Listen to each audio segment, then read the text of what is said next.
Isang senyas para sa kutob, ang maningning na luntian ng ilaw ay nakabitin ng mababa sa tela na nagliliwanag sa 8 ball sa isang perpekto at masamang dilim. Si Elias Chalk ang pinakamagaling na hustler sa panig na ito ng Mississippi, ngunit ngayong gabi, ang karaniwang pagmamalaki niya ay isang marupok na maskara. Sa kabilang panig ng mesa, si The Iceman, Victor Cross, ay nakasandal sa kanyang cue. Ang kanyang mukha ay kasing tahimik ng mga estatwa sa isang libingan. Naglalaro sila para sa uri ng pera na nagpapawala sa mga tao. Ito na ang huling laro, 9 ball. Ang mananalo ang kukuha ng lahat. Ang iskor ay 8-8. Ang 9 ball ay nakalagay malapit sa bulsa sa kanto, isang madaling tira. Masyadong madali. Si Elias ay malinis na nag-break at naipasok ang 1 ball. Maayos niyang nilinis ang natitirang mga bola sa mesa hanggang sa ang 8 ball at ang 9 ball na lamang ang natira. Inihanay niya ang tira sa 8 ball, bumabagal ang kanyang paghinga. Kung maipasok niya ang 8 ball, ang 9 ball ay magiging isang simpleng tapik lang para sa panalo. Tinitira niya ang cue ball, isang malinis na tama. Ang 8 ball ay kumalansing sa likod ng bulsa at pagkatapos ay pumasok. Naghintay ang silid ng hindi humihinga. Tumingala si Elias, may bahid ng ginhawang ngiti sa kanyang labi. Humarap siya sa 9 ball. Ito ay nasa tabi lang ng bulsa, halos nakasandal na. Inayos niya ang kanyang tindig, yumuko, at tinira ang pinakamadaling tira ng kanyang karera, isang simpleng tulak. Ang dulo ng kanyang cue ay nagtulak sa cue ball pasulong. Umikot ito sa huling 6 na pulgada, tinapik ang 9 ball at sumablay.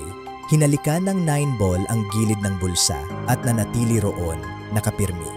Isang kolektibong buntong hininga ang dumaan sa maliit na madla.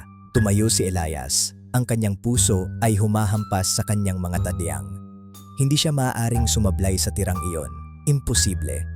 Si Victor Cross, The Iceman, ay sa wakas kumilos.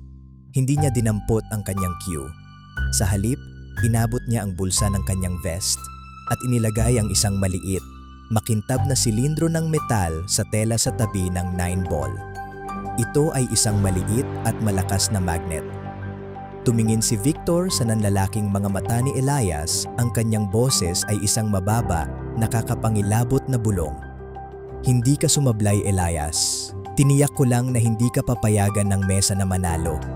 Kinuha niya ang kanyang mga panalo at ang 9 ball ay nakaupo pa rin sa gilid ng bulsa sa kanto, mapang-asar. Habang papaalis si Victor, napagtanto ni Elias na hindi lang siya hinuthutan ng pera, siya ay pinaglalaruan. Tumingin siya pabalik sa mesa. Ang puting cue ball, ang ginamit niya kanina, ay bahagyang may lamat sa isang gilid. Isang depekto na hindi niya napansin dati. Dinampot niya ito at sinuri ng malapitan. Hindi ito lamat. Ito ay isang maliit, mahusay na nakatagong piraso ng ferrous metal. Hindi gumamit si Victor Cross ng magnet para pigilan ang 9 ball. Ginamit niya ito upang banayad na hilahin ang cue ball na may magnet ng bahagya palayo sa kurso sa huling posibleng sandali, ginagawang imposible ang pinakamadaling tira sa bilyar. Hindi lang walang pera si Elias, siya na ngayon ang nag-iisa na nakakaalam ng nakakatakot na sikreto ng cue ball ni The Iceman. Hindi siya nanalo sa laro, ngunit mayroon siyang bagong uri ng utang na babayaran.